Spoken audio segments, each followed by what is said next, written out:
The rain hammered against the windshield of Marcus's pickup truck as he navigated the winding roads of suburban Denver. October storms in Colorado could be unpredictable, but this one seemed particularly fierce. Lightning illuminated the dark afternoon sky, followed by thunderclaps that seemed to shake the very foundations of the Rocky Mountain foothills. Marcus gripped the steering wheel tighter, his knuckles white against the worn leather. At 34, he'd driven these roads countless times, but today felt different. Today marked exactly 1 year since Sarah had left, taking not just her belongings, but also their shared dreams of the house they'd planned to buy in Cherry Creek, the children they'd talked about having, and the future he thought was certain. His phone buzzed on the passenger seat. Another text from his younger sister, Emma. "Don't forget Mom's birthday dinner Sunday." And Marcus, "Please try to smile this time." He'd been going through the motions for months now. Work at the construction company, gym, sleep, repeat. His friends had stopped calling after he'd declined their invitations one too many times. Even his boss, Jim, had started giving him concerned looks when he thought Marcus wasn't watching. As he turned onto Colfax Avenue, the main arterial that stretched across the entire metro area, Marcus noticed a figure hunched against the bus stop. The plastic shelter provided little protection against the driving rain, and the person, a young woman he could see now, was soaked through. Her long dark hair was plastered to her face, and she clutched a worn messenger bag against her chest like a shield. Something about her posture, the way she seemed to shrink into herself, reminded him of a wounded animal. Marcus had always been the type to help. Sarah used to tease him about bringing home stray cats and stopping to help broken-down motorists. But lately, he'd kept to himself, wrapped in his own grief like armor. The woman looked up as his headlights swept across her, and for a brief moment, their eyes met through the rain-streaked glass. She was younger than him, probably mid-20s, with striking green eyes that seemed to hold their own storm. There was something in her expression, not just discomfort from the weather, but a deeper kind of exhaustion that Marcus recognized all too well. He pulled over before he could talk himself out of it. Rolling down the passenger window, he called out over the sound of the rain, "You need a ride? This storm doesn't look like it's letting up anytime soon." The woman hesitated, studying his face with the careful assessment of someone who'd learned to be cautious. Marcus understood. A strange man offering rides could mean trouble. But something in his expression must have convinced her, because after a moment, she jogged over to the truck. "Are you sure?" she asked, having to raise her voice over the thunder. "I don't want to drip all over your seats." "Don't worry about it," Marcus replied, reaching over to unlock the door. "Where are you headed?" She climbed in, immediately creating a small puddle on the floor mat. "Capitol Hill area, if that's not too far out of your way." "I'm Maya, by the way." "Maya Patel." "Marcus." "Marcus Chen." He adjusted the heat, directing the vents toward her. "Capitol Hill's not far. What were you doing out in this weather?" Maya buckled her seatbelt, her movements careful and deliberate. "Job interview that ran long. My car's in the shop. Transmission finally gave out yesterday." She let out a rueful laugh. "Perfect timing, right?" As Marcus pulled back into traffic, he noticed how Maya seemed to study everything. The way he drove, the contents of his truck, the family photo tucked into the sun visor. It was a habit he recognized in people who'd learned to read situations quickly, probably out of necessity.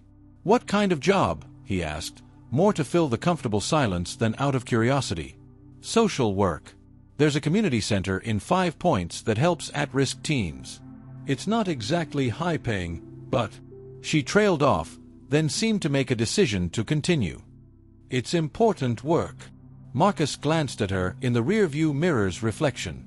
Maya had pulled her hair back, revealing a small scar along her jawline and tired eyes that seemed older than her years. "Sounds like it matters to you." "Yeah, it does." Maya's voice carried a weight that suggested personal experience. "Sometimes people just need someone to believe in them, you know? To see past whatever mess they're in and help them see they're worth more than their circumstances." The words hit Marcus unexpectedly hard. When was the last time someone had looked at him that way? When was the last time he'd looked at himself with anything other than disappointment? They drove in companionable silence for a while, the storm gradually lessening to a steady downpour. Maya gave directions in a quiet voice, guiding him through the tree-lined streets of Capitol Hill with its mix of historic homes and modern apartments. "It's just up here," she said, pointing to a modest duplex with a small front porch. "The blue one with the white trim." Marcus pulled into the driveway, noting the carefully tended flower boxes despite the late season, and a small herb garden visible through the rain. "Someone took care of this place, made it home." "Thank you," Maya said, but she didn't immediately get out. Instead, she turned to face him fully. "I mean it. You didn't have to stop, especially for a stranger. Not everyone would have." "No big deal," Marcus replied, but something in her earnest expression made him add, "I hope the job interview went well." Maya smiled, the first genuine smile he'd seen from her. It transformed her entire face, chasing away some of the exhaustion and revealing a warmth that seemed to fill the small space of the truck cab. "I think it did. The director, Mrs. Rodriguez, she's tough but fair. She asked me why I wanted to work with troubled kids, and I told her the truth, that I used to be one." Maya's honesty was disarming. She said she'd call by Friday. As she gathered her bag and prepared to brave the rain again, Maya paused. "I know this might sound strange, but you seem like you're carrying something heavy. I don't know what it is, but sometimes talking to someone outside your situation helps. I'm usually at the coffee shop on 13th and Pearl in the mornings, if you ever want to grab a cup and just talk." Before Marcus could respond, she was out of the truck and running toward her porch, her bag held over her head as makeshift protection from the rain. He watched until she was safely inside, a light coming on in what looked like a living room window. As he backed out of the driveway, Marcus found himself thinking about Maya's words. When was the last time someone had seen through his carefully maintained facade? Sarah had, once upon a time, but toward the end, she'd been too frustrated with his emotional walls to try anymore. The drive back to his own apartment in Highlands seemed longer than usual. Marcus lived in a modern complex with all the amenities, gym, pool, concierge, but it had never felt like home. He'd moved there after Sarah left, thinking a fresh start would help. Instead, it just felt like an expensive way to be alone. His phone rang as he pulled into his parking spot. Emma's name appeared on the screen. "Hey, Em. Marcus. How was your day?" His sister's voice was determinedly cheerful, the way it had been for months now. "I was thinking maybe we could grab dinner tomorrow night. There's this new Thai place that just opened up near your apartment." "I don't know, Em. I've got a lot of work stuff to catch up on." "Marcus." Emma's voice became serious. "You can't keep doing this. It's been a year.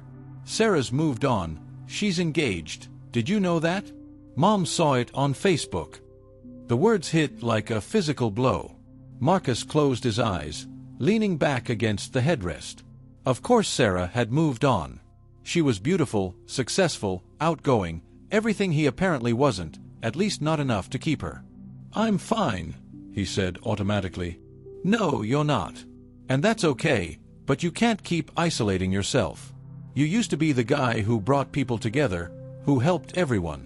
Remember when you organized that whole fundraiser for the Martinez family when their house burned down? Or when you spent your weekends teaching kids at the community center how to build birdhouses?" Marcus did remember. It felt like a lifetime ago, like remembering someone else's life. "Look," Emma continued, her voice gentling, "I'm not saying you have to be over Sarah. I'm just saying you have to start living again. For you." After they hung up, Marcus sat in his truck for a long time, listening to the rain tap her off to a gentle patter. Maya's face kept coming back to him, not just her smile, but the way she'd looked at him like she could see something worth saving. "Sometimes people just need someone to believe in them," she'd said. "To see past whatever mess they're in and help them see they're worth more than their circumstances." Maybe it was time to find out if that applied to him too. Thursday morning arrived gray and drizzly, typical for late October in Denver. Marcus found himself driving toward Capitol Hill earlier than necessary, telling himself it was just because he wanted to avoid traffic. But as he turned onto 13th Avenue, he knew he was lying to himself. The coffee shop Maya had mentioned, the Daily Grind, was a cozy corner establishment with large windows fogged from the temperature difference between inside and out. Through the glass, Marcus could see worn leather chairs, mismatched tables, and walls covered with local artwork. It was the kind of place that felt lived in, loved. He almost drove past twice before finally parking and walking in. The smell of freshly ground coffee and cinnamon pastries enveloped him as he entered. The morning crowd was a mix of college students with laptops, business people grabbing quick coffees, and what looked like regulars who knew the baristas by name. Marcus scanned the room, not sure if he was relieved or disappointed when he didn't immediately see Maya. He ordered a black coffee and found a seat near the window, trying to look casual while keeping an eye on the door. "Marcus." He turned to see Maya emerging from what looked like a back room, carrying a steaming mug and a well-worn paperback. She was dressed in dark jeans and a soft green sweater that brought out her eyes, her hair pulled back in a simple ponytail. Without the rain and stress of yesterday, she looked younger, more relaxed. "Maya." "Hi." He stood awkwardly, not sure of the protocol for this situation. I had some time before work." "I'm glad you came." She gestured to the chair across from him. "Mind if I join you?" "I was just reading, but I'd rather have company." As she settled into the chair, Marcus noticed the book she was carrying, The Gifts of Imperfection by Brené Brown. Maya caught him looking and smiled ruefully. "A little light reading," she said with a self-deprecating laugh. "Part of my ongoing education in figuring out how to be a functional human being." Her honesty was disarming again. Most people Marcus knew, including himself lately, kept their struggles carefully hidden behind small talk and surface pleasantries. "How did the job interview turn out?" he asked. Maya's face lit up. "I got it. Mrs. Rodriguez called yesterday evening. I start Monday." She took a sip of her coffee, and Marcus noticed her hands were steadier today. "I still can't quite believe it. I've been working toward this for so long. Congratulations. That's really great news." "Thank you." Maya studied his face with that same careful attention from yesterday. "You look tired." "Rough night." Marcus had slept poorly, Emma's words about Sarah's engagement playing on repeat in his mind. But admitting that felt too raw, too much for a second meeting with someone who was essentially a stranger. "Just work stuff," he said instead. Maya nodded, but her expression suggested she wasn't buying the deflection. "What kind of work do you do?" "Construction. Commercial mostly, office buildings, retail spaces. I'm a project manager for a company called Mountain View Construction."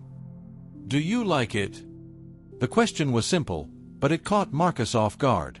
When was the last time someone had asked him about job satisfaction rather than just what he did for a living? "I used to," he said honestly. "I got into it because I liked the idea of building things that would last, you know? Creating spaces where people would work and live and make memories. But lately..."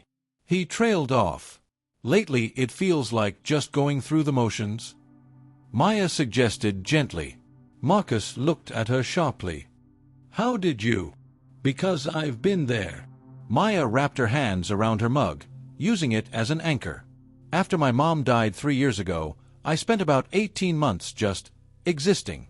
Getting up, going to work at this dead-end retail job, coming home, sleeping, repeat. I told myself I was fine, that I was handling things, but really I was just hiding." The casual mention of such a significant loss made Marcus's chest tighten. "I'm sorry. That must have been incredibly difficult." "It was. She was my best friend, my only family really. When I lost her, I felt like I'd lost my compass, you know? Like I didn't know who I was supposed to be without her there to remind me." Maya's words resonated in a way that made Marcus uncomfortable. After Sarah left, he'd felt similarly unmoored, like the version of himself he'd been in their relationship was the only version that mattered, and without her, he didn't know how to be anyone. "What changed?" he asked. "I met someone who refused to let me disappear."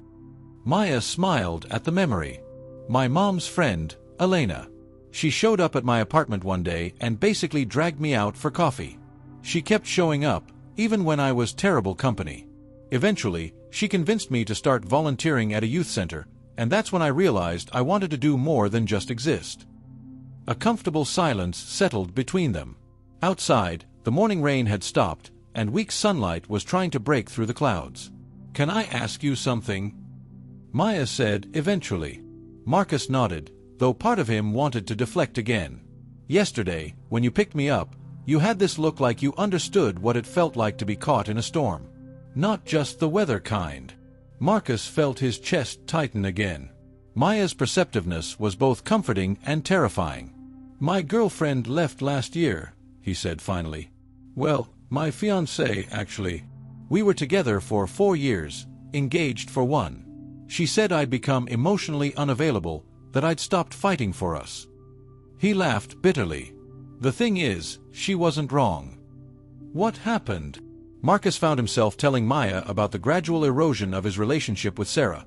How work stress had made him withdraw, how he'd stopped making an effort, how he'd convinced himself that love should be easy if it was real.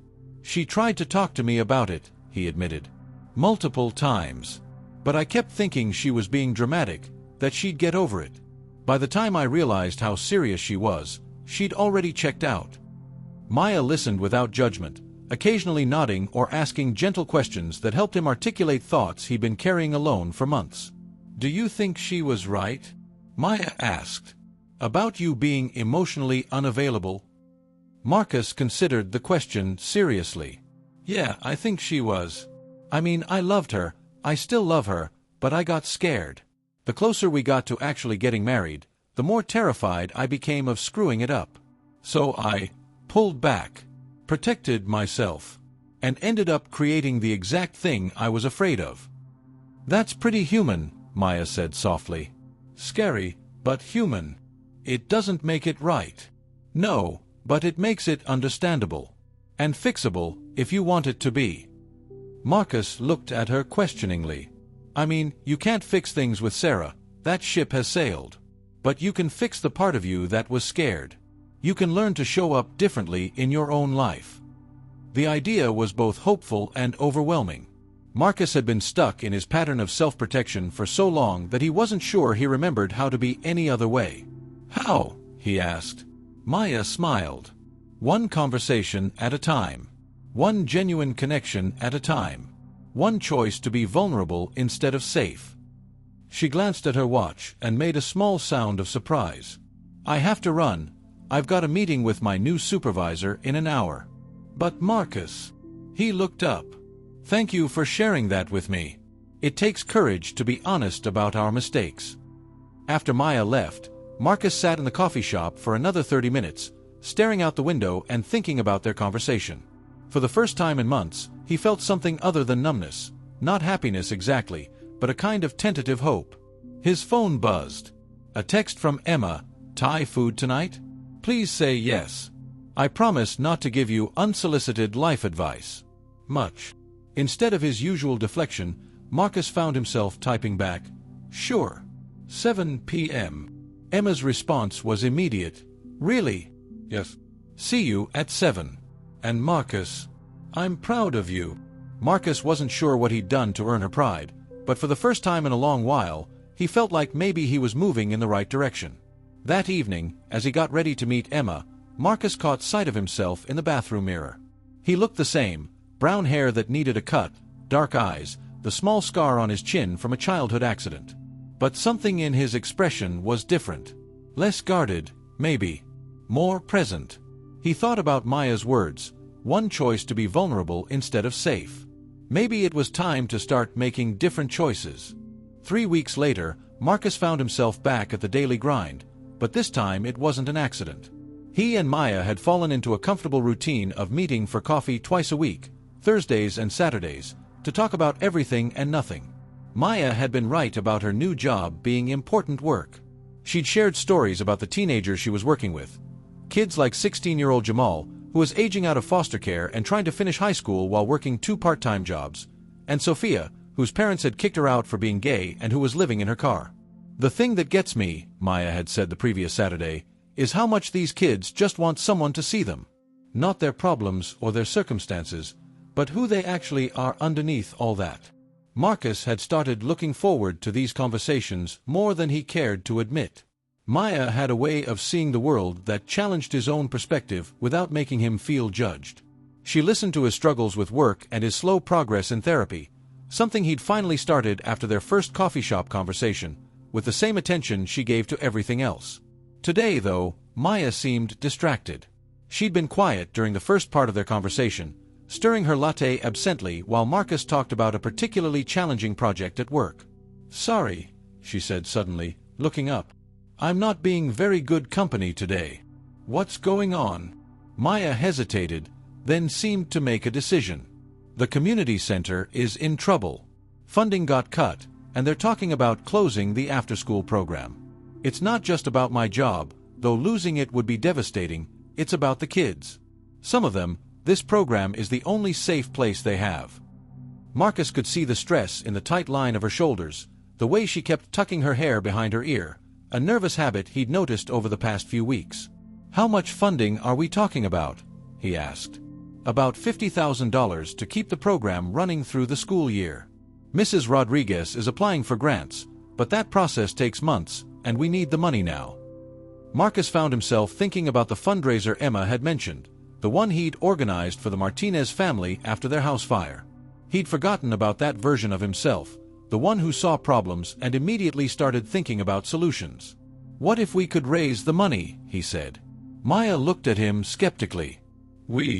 Why not? You said yourself that people just need someone to believe in them and help them see their worth more than their circumstances. Maybe it's time I started believing that about myself." Over the next hour, they brainstormed ideas. Marcus's construction background gave him connections with local businesses who might sponsor an event. Maya's social work network included people who were passionate about youth programs. By the time they left the coffee shop, they had the skeleton of a plan for a community fundraising event. The next few weeks passed in a blur of activity. Marcus threw himself into the project with an energy he hadn't felt in over a year. He reached out to former colleagues, negotiated donated venue space, and even convinced his boss Jim to let the construction company sponsor food for the event. Emma was thrilled to see her brother engaged in something meaningful again.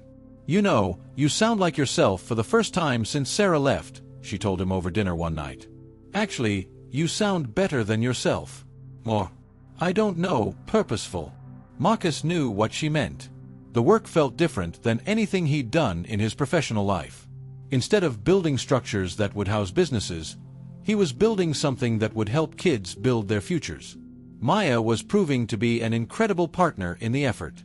Her organizational skills were impressive, but more than that, she had a way of connecting with people that made them want to be part of something bigger than themselves. Marcus watched her talk to potential volunteers and saw the same quality that had drawn him to her that first stormy afternoon, the ability to see past surface problems to underlying potential. 2 days before the fundraising event, Marcus was at the community center helping with setup when he overheard Maya talking to Mrs. Rodriguez in the hallway. "I'm worried we won't raise enough," Maya was saying. "The response has been good, but $50,000 is still a lot of money." "Mija," Mrs. Rodriguez replied in her warm, no-nonsense voice, "worry about what you can control. You and Marcus have already done something amazing here. Look around, this place hasn't seen this much energy in years." Marcus followed her gesture and realized she was right. The community center was buzzing with activity. Teenagers were hanging streamers and setting up sound equipment. Parents were arriving with donated food and supplies. Local business owners were checking in with their contributions. Sophia, the girl Maya had mentioned who'd been living in her car, approached them with a shy smile. "Maya, I wanted to thank you. Not just for helping with housing placement, but for letting me help with this event.